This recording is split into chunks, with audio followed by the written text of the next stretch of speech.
I'm back to share with you 2 chapters today of Charlotte's Web. They're 2 really short chapters. Chapter 7, which is called Bad News, and Chapter 8, A Talk at Home. So remember in the last chapter, we kind of learned a little bit more about Templeton the rat, and you guys were sharing on Seesaw how Templeton, we kind of thought Templeton was maybe a nice character or a helpful character, but it turns out he's kind of mean, isn't he? I guess we'll kind of have to keep our eye on Templeton. So we know that the goose had her babies and Wilbur met Charlotte. And now in Chapter 7, we're going to pick up where we left off with Wilbur and Charlotte's story. Chapter 7, Bad News. Wilbur liked Charlotte better and better each day. Her campaign against insects seemed sensible and useful. Hardly anybody around the farm had a good word to say for a fly.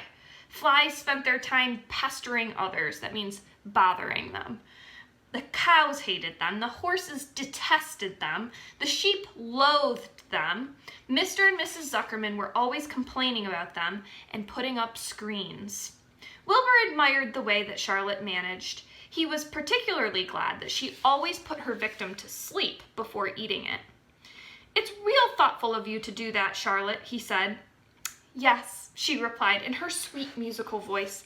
"I always give them a little anesthetic so they won't feel any pain. It's a little service I throw in."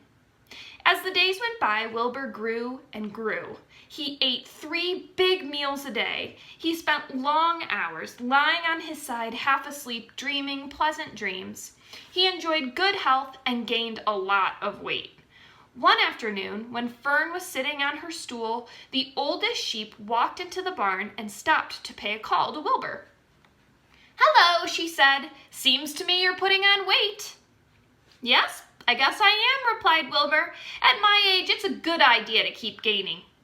"Just the same, I don't envy you," said the old sheep. "You know why they're fattening you up, don't you?" "No," said Wilbur.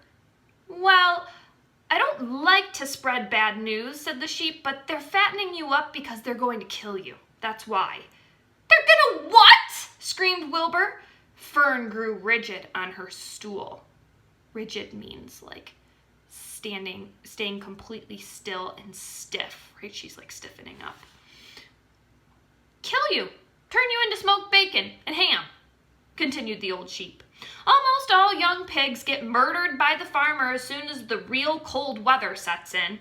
There's a regular conspiracy around here to kill you at Christmas time. Everybody's in on the plot. Lurvy, Zuckerman, even John Arable." "Mr. Arable?" sobbed Wilbur. "Fern's father?" "Certainly.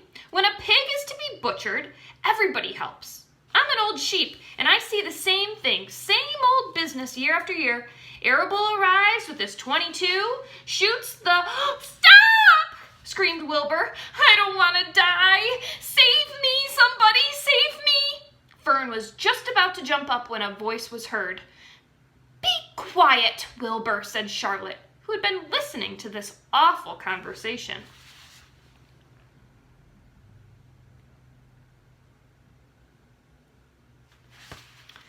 "I can't be quiet," screamed Wilbur, racing up and down. "I don't want to be killed. I don't want to die. Is it true what the old sheep says, Charlotte? Is it true they're going to kill me when the cold weather comes?" "Well," said the spider, plucking thoughtfully at her web, "the old sheep has been around this barn a long time. She has seen many a spring pig come and go. If she says they plan to kill you, I'm sure it's true. It's also the dirtiest trick I've ever heard of. What people don't think of." Wilbur burst into tears. "I don't want to die," he moaned. "I want to stay alive right here in my comfortable manure pile with all my friends. I want to breathe the beautiful air and lie in the beautiful sun." "You're certainly making a beautiful noise," snapped the old sheep. "I don't want to die," screamed Wilbur, throwing himself to the ground. "You shall not die," said Charlotte briskly. "What? Really?" cried Wilbur. "Who's going to save me?" "I am," said Charlotte. "How?" asked Wilbur. "That remains to be seen, but I am going to save you, and I want you to quiet down immediately. You're carrying on in such a childish way. Stop your crying. I can't stand hysterics. Chapter 8, A Talk at Home. One Sunday morning, Mr. and Mrs. Arable and Fern were sitting at breakfast in the kitchen. Avery had finished and was upstairs looking for his slingshot. "Did you know that Uncle Homer's goslings had hatched?" asked Fern. "How many?" asked Mr. Arable. "7," replied Fern. "There were 8 eggs, but one didn't hatch, and the goose told Templeton she didn't want it anymore, so he took it away." Did you hear what Fern just said? The goose told Templeton? How did she know that? The goose did what? Asked Mrs. Arable, gazing at her daughter with a queer, worried look. Told Templeton she didn't want the egg anymore, repeated Fern. Who's Templeton? Asked Mrs. Arable. He's the rat, replied Fern. None of us like him much. Who's us? Asked Mr. Arable. Oh, everybody in the barn cellar. Wilbur and the sheeps and the lambs and the goose and the gander and the goslings and Charlotte and me. Charlotte? Asked Mrs. Arable. Who's Charlotte? She's Wilbur's best friend. She's terribly clever.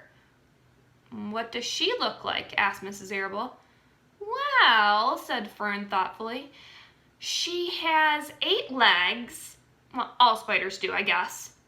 Charlotte is a spider? Asked Fern's mother. Fern nodded.